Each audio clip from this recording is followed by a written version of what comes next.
Well, welcome to the second home group lesson out of Deuteronomy. This is the tutorial that will cover the lessons for the sermons on September 7th and September 14th. We'll cover a real general idea about the whole series again, and then give you the two big ideas of these two sermons, and then we'll just run through the 5 questions and make sure you feel like you're equipped to handle the discussion for these 5. Hey, the early feedback is good. What we're basically hearing is we're hearing people repeat back some of the phrases and ideas that have taken hold in the congregation at Lake Valley. That's real encouraging. We're also hearing that the questions, some people are a little lost in the questions, they're a little hard, and so we need your feedback on this. Let me tell you what we're trying to do. Our congregation is desperately in need of some training, some bodybuilding in the scriptures. So we're not trying to write real easy fill-in-the-blank lessons, but neither do we want to discourage people. So we're trying to strike a balance, kind of like a trainer in a gym. It's got to be hard enough that it stresses our muscles and actually makes us sore, but it can't be so hard that we discourage everyone and they don't come back to the gym. So we're trying to strike that balance. The questions are meant to be a little bit open, and they're meant to require some thought and not just look up verse 10 and fill in the blank. That's on purpose. But keep giving us feedback on how we're doing on striking the balance. We do hope that between now and Christmas, the whole congregation, anyone that applies themselves to these lessons, will actually have grown in their ability to read the scriptures and think for themselves, and not just wait on a home group pastor or a guy in the pulpit to tell them the answers. So that's what we're going for. So keep giving us feedback on how we're doing with striking that balance. Maybe the second thing, and I said this last time, but it needs to be probably said again. The whole concept behind these lessons is that your folks have heard the sermons. We're not attempting to write a booklet or a series of lessons that allow you just to show up at home group, not having read anything and not having heard anything, and just wade in, and I call that the share your ignorance method. These are designed to be based off the teaching of the sermons. Well, we know everyone's not here every Sunday. So that does mean you simply need to encourage your folks to take good notes when they are here, and when they're not here, if they really want to get the best out of this study, encourage them to get online and listen to the sermon. It takes roughly around a half an hour to do that.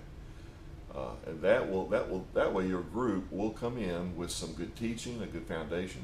We also are continuing to encourage people to read along with us. These two sermons and this lesson, for instance, takes us through the end of chapter 4 of Deuteronomy. So you need to be encouraging your people to at least be caught up, and ideally to get a little ahead of where the sermons are.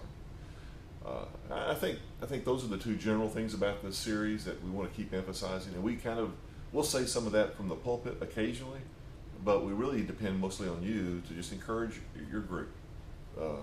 That's how this series is designed, and that's how it will work well and work the best. All right, a little more specifically about this lesson, this second lesson, and the sermons from September 7th and 14th. We're finishing the history section of the covenant that we call Deuteronomy. Remember, Deuteronomy, the text itself, the book, is really in the form of a treaty, an ancient treaty or covenant between a king and his subjects. And they followed a standard form of the time. We see that in ancient literature from other cultures in that region in the Near East. And they always rehearsed the story of the king and his subjects. That was one of the first things they did in the treaty, was just tell the story of how the king and the subjects came into relationship, and what's happened in the past, and what brought them to the present place of making this very serious treaty or covenant. Well, that's Deuteronomy 1 through 4 is that section. I mean, we come to the end of that in these two sermons, and we have rehearsed what God has done. We rehearsed some of the failures of Israel and how one generation died off, and yet how a second generation has so far shown trust when they hit the two kings of Sihon and Og, those strange names we ran into. So he's rehearsing their history. And we hope it's been instructive to notice what Moses highlighted under the inspiration of the Spirit out of their 40-year and more history. What things did he highlight? We've tried to call attention to those. Well, there's two big ideas for this lesson as the history section of the treaty wraps up. And it runs all the way through this section, and it will continue on into the rest of the covenant, the rest of Deuteronomy. Two big ideas. The first one is that this king is a very distinctive king, a very distinctive God, and he's a God of love and grace. You'll hear this particularly coming out of the sermon on September 14th. But already we're seeing a picture of that this is not just any God. He's not like the gods, all the plural gods of the surrounding cultures. He's one, only one God. There's only one actual God. And he's distinctive in that he's not cruel.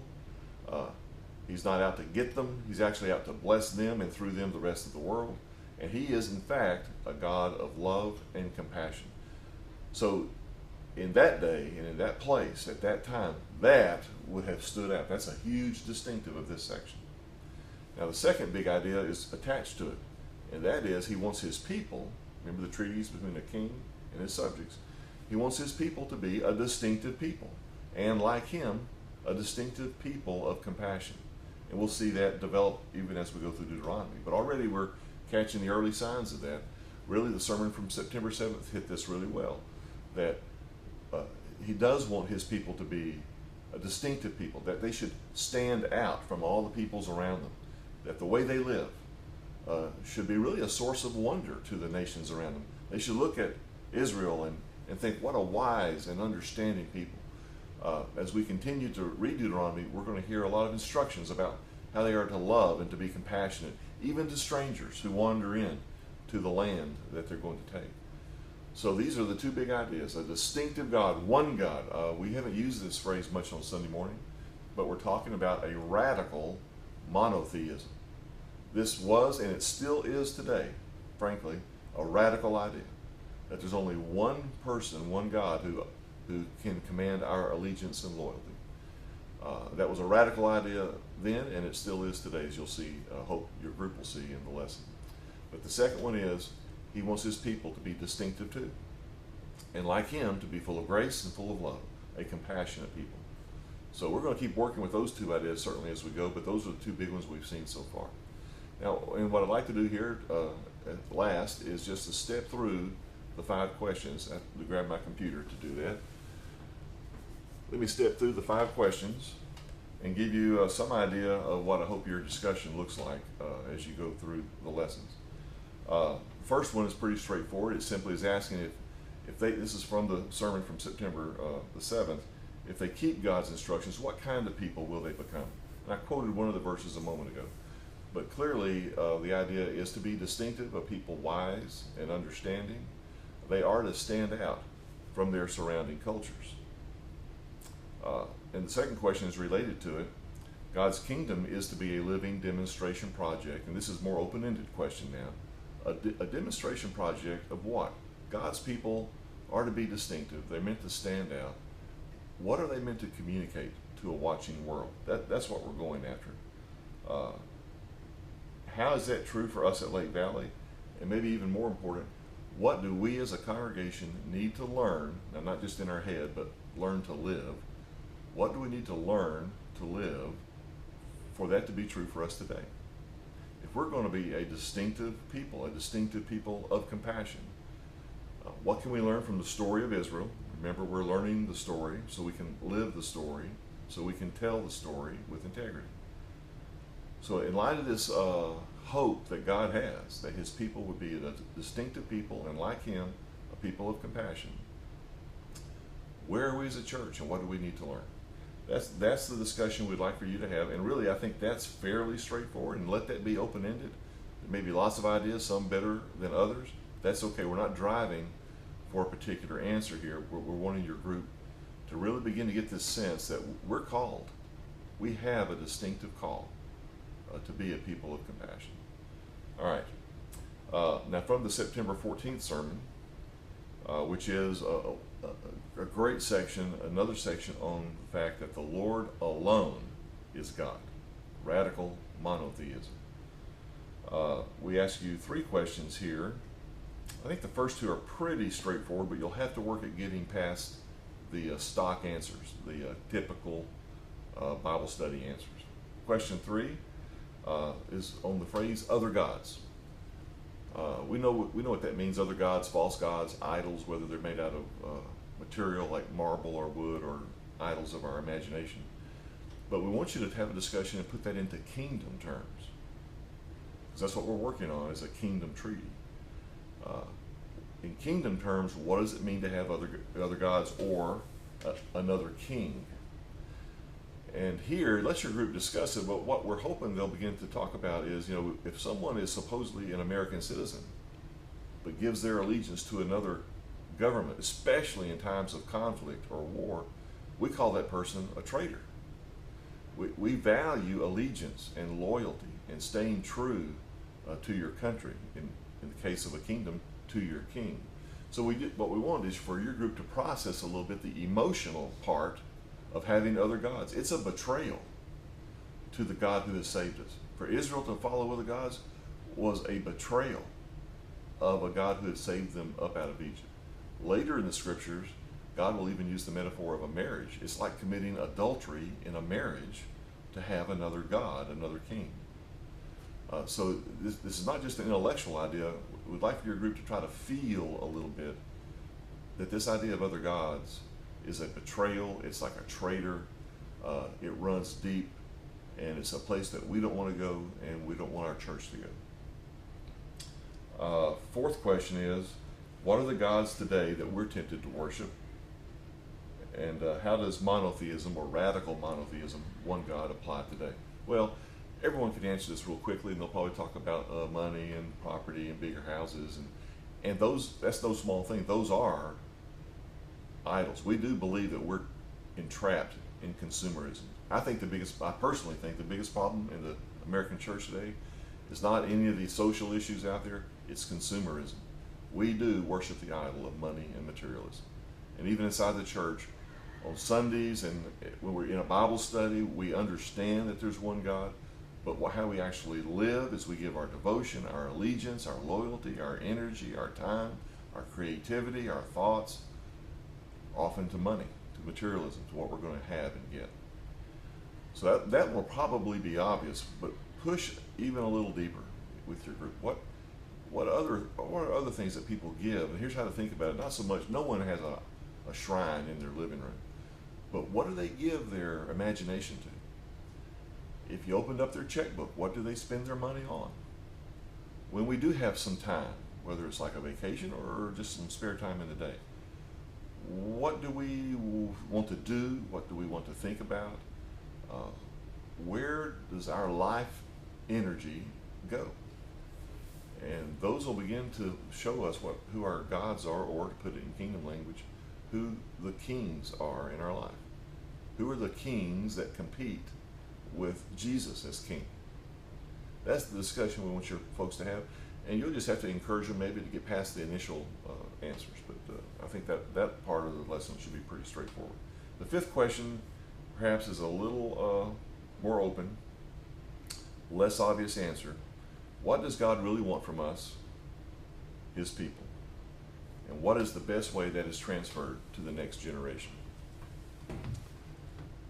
Now again, there's some verses in there that will give you some hints and that sort of thing and direction, but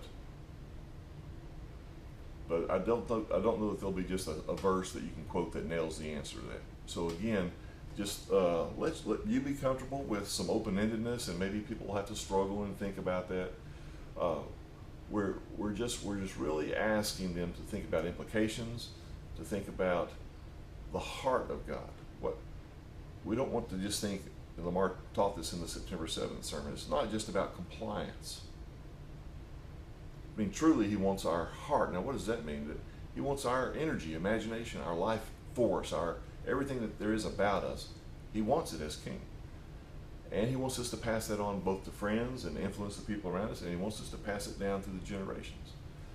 So what we're hoping will happen here is just some reflection and some idea sharing with each other on how on how we might actually pass on what perhaps we're experiencing.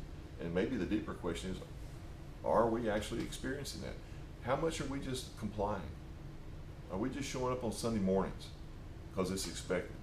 Are you just there because your spouse is dragging you there, or your parents are making you come? This would be a great thing to pray around in your group. It's just some honest reflection before the Lord, and if your group is ready for it with each other, depends on the trust level in the group. But where are you really on the continuum? If you could draw a line, and over here is compliance, and over here is full, from the heart, really want to live with Jesus as your King and no one else and nothing else. Over here is just compliance with the morals and the rules and what you know is expected. We all live somewhere in there, and we probably move around at different times in our life. A great discussion point for your group that could lead into some prayer is, where are you? Where are the members of the group? Where is the group? And where's our church? Where's our family of families? Where are we on that continuum? Are we just in compliance, or are we wholehearted? Well, we're probably not in a pure state at either end. We're somewhere in between. It'd be a great thing to discuss and to pray about. Well, I think that is the bulk of what we need to cover.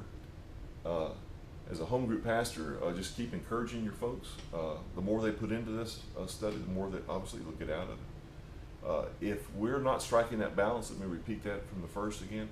Get in contact with us somehow, grab us on Sunday or send us an email, whatever. Give us some feel for, are we stretching your people but not discouraging them? We definitely want to stretch them. Our church needs to be stretched. We need to mature in our ability to read our scriptures and think together about how then we should live.